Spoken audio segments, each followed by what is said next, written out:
আসসালামু আলাইকুম, শুভরাত্রি। সবাই কেমন আছেন?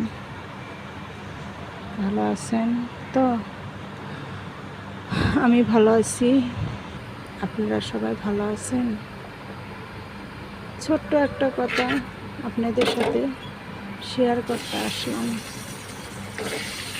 বিয়ের এত বছর হয়ে গেছে, হঠাৎ আমার শাশুড়ি আমার হাজব্যান্ডকে বলতেছে, কী ব্যাপার বাবা, তুই দেখি আমাকে আগের মতো দামি দামি শাড়ি দিস না।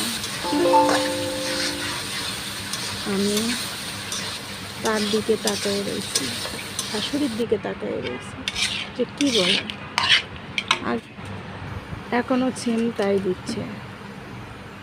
আমি তো তার ছেলেকে বলি না যে তোমার মারে দামি শাড়ি দিও না,